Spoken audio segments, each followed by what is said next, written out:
അല്ലാഹു സുബ്ഹാനഹു വ തആല ഹഖ് മനസ്സിലാക്കി ഇഖ്ലാസോടുകൂടി അമൽ ചെയ്യാൻ നമുക്കെല്ലാവർക്കും തൗഫീഖ് ചെയ്യുമാറാകട്ടെ. നമ്മുടെ അമലുകളൊക്കെ അല്ലാഹു സ്വീകരിക്കുമാറാകട്ടെ. നമ്മൾ ഈ പറഞ്ഞതും കേട്ടതുമൊക്കെ അല്ലാഹു സുബ്ഹാനഹു വ തആല പരിശുദ്ധ ഖുർആൻ ഇറക്കിയത് തന്നെ ഖുർആനിൽ തന്നെ പറയുന്നുണ്ട്, ഖുർആനിൽ നിന്ന് നിങ്ങൾക്ക് സാധിക്കുന്നത് നിങ്ങൾ ഓതണം എന്ന് നമ്മോട് പറയുന്നുണ്ട്. അങ്ങനെ ഓതുന്ന ആളെ സംബന്ധിച്ചിടത്തോളം ഓതുന്ന വീട്ടിൽ ഓതുന്ന ആളുകൾക്കൊക്കെ ബർക്കത്തുകൾ ഒരുപാട് സുബ്ഹാനഹു വ തആല ചൊല്ലി കൊടുക്കും. നമ്മുടെ വീടുകളിൽ തന്നെ പരിശുദ്ധ ഖുർആൻ ഓതുന്ന ഒരു സിസ്റ്റം നമ്മുടെ മക്കൾക്ക് ഈ പരിശുദ്ധ റമദാനിൽ ഉണ്ടായിട്ടുണ്ടാവും. നമ്മുടെ മക്കളൊക്കെ ഭൂരിഭാഗം മക്കളും ഒരു പേജെങ്കിലും പരിശുദ്ധ ഖുർആൻ ഓതുന്നവരായിരിക്കും.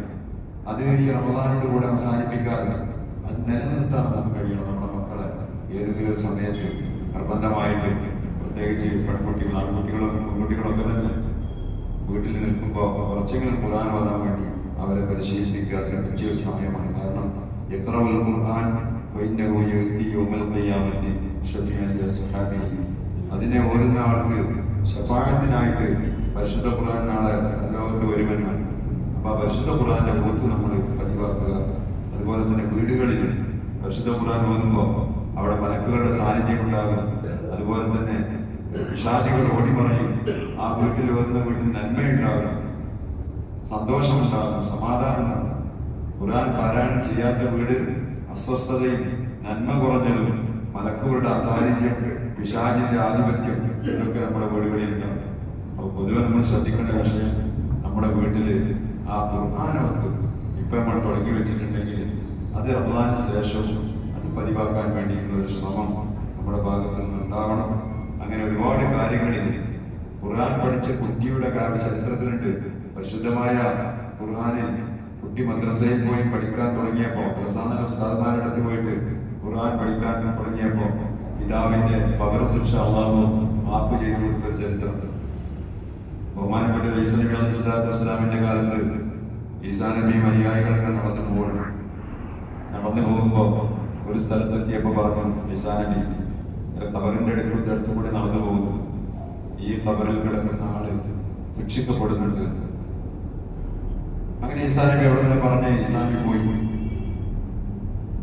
പിന്നെ കുറെ സമയങ്ങൾ കഴിഞ്ഞു, കാലങ്ങൾ കഴിഞ്ഞിട്ട് അതേ വഴിയിലൂടെ ഈസാ നബി അലൈഹി സ്വലാത്തു വസ്സലാം തിരിച്ചു വരുമ്പോ അനുയായികളോട് പറഞ്ഞു, അതേ ഖബർ കണ്ടപ്പോ ഈ ഖബറിൽ കിടക്കുന്ന ആൾക്ക് സ്വർഗീയമായ വാതിലുകളെല്ലാം തുറന്നു കൊടുത്ത് സന്തോഷത്തോടു കൂടെയാണ് അദ്ദേഹം നിൽക്കുന്നത്, അവിടെ കിടക്കുന്നത്.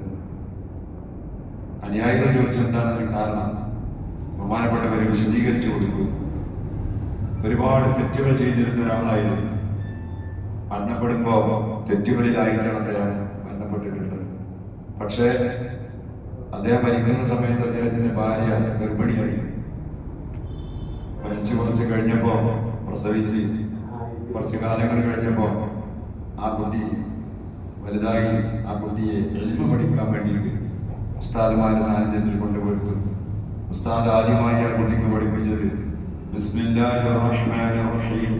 പരിശുദ്ധ ഖുർആൻ തുടങ്ങുമ്പോൾ ഫസ്റ്റ് വാക്കുകൾ ബിസ്മില്ലാഹിർ റഹ്മാനിർ റഹീം, പരമകാരുണ്യകനും കരുണാനിധിയുമായ അള്ളാഹുവിന്റെ നാമം കൊണ്ട് ഞാൻ ആരംഭിക്കും.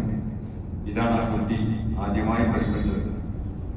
അല്ലാഹു സുബ്ഹാനഹു വ തആല റഹ്മാനായ റഹീമായ റബ്ബ്, ആ റബ്ബിന്റെ നാമം കൊണ്ടാണ് ആ കുട്ടിയുടെ ഉച്ചാരണം ആദ്യം തുടങ്ങുന്നത്. അല്ലാഹു സുബ്ഹാനഹു വ തആല ആ കുട്ടിയുടെ ബിസ്മില്ലാഹിർ റഹ്മാനിർ റഹീമിന്റെ കാരണം കൊണ്ട് ആ ഉപ്പാക്ക് പുറത്തു കൊടുത്തു എന്ന് ബഹുമാനപ്പെട്ട ഈസാ നബി അലൈഹി സ്വലാത്തു വസ്സലാം വിശദീകരിച്ചു കൊടുക്കുക.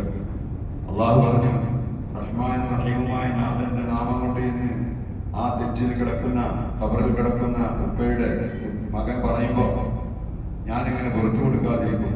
ഞാൻ റഹ്മാനാണ്, റഹീമാണ്.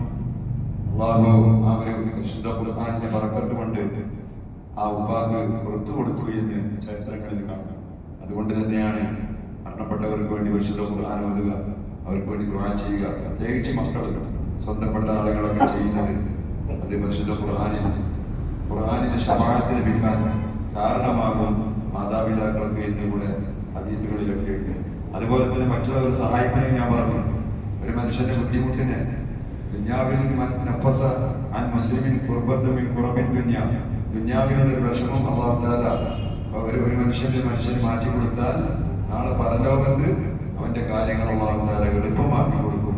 ദുന്യാവിലൊരു കാര്യം എളുപ്പമാക്കി കൊടുത്താൽ യസ്സറല്ലാഹു ഫിദ്ദുന്യാ വൽ ആഖിറ, ദുന്യാവിലും ആഖിറത്തിലും അവന്റെ കാര്യം അല്ലാഹു എളുപ്പമാക്കി കൊടുക്കും. മറ്റുള്ളവരെ സഹായിക്കുക, ക്ഷമ, ഇങ്ങനെയുള്ള ഈ ക്വാളിറ്റീസ് ഒക്കെ നമുക്ക് ഈ പരിശുദ്ധ റമദാനിൽ ലഭിച്ചതാണ്. അതുപോലെ മറ്റുള്ളവരെ പറ്റിയുള്ള കുറ്റപ്പറച്ചിൽ, ഈ പ്രദൂഷണ ഭീഷണി, ഇതൊക്കെ വളരെ കുറവായിരിക്കും റമദാനിക്ക്. അതങ്ങനെ തന്നെ തുടർന്ന് പോകാൻ വേണ്ടി നിൽക്കുക. നമ്മളെപ്പോഴും ചിന്തിക്കേണ്ട വിഷയമാണ് അഹങ്കാരം. റമദാൻ മാസത്തിൽ പ്രത്യേകം നമുക്ക് നഷ്ടപ്പെടുന്ന ഒരു വിഷയമാണൊക്കെ. കാരണം അഹങ്കാരം എന്ന് പറയുന്ന ആ ഒരു ക്വാളിറ്റി നമുക്കുണ്ടായാൽ നമ്മൾ തകർന്നു പോകും. റമദാനിൽ നമ്മൾ പട്ടിണി കിടക്കും, നമ്മൾ നേടിയെടുക്കും. അഹങ്കാരം നമുക്കുണ്ടാവില്ല.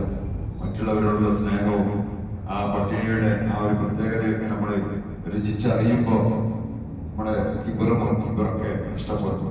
കിബറിന്റെ ഒരു അംശം നമ്മുടെ ഹൃദയത്തിലുണ്ടെങ്കിൽ സ്വർഗത്തിൽ പ്രവേശിക്കൂല. ആ അഹങ്കാരം അത് നമുക്ക് ഈ പരിശുദ്ധ റമദാൻ കൊണ്ട് നമുക്ക് നീങ്ങിയിട്ടുണ്ടാകും. ആ ക്വാളിറ്റിയും നമ്മൾ തുടരാൻ വേണ്ടി നോക്കണം.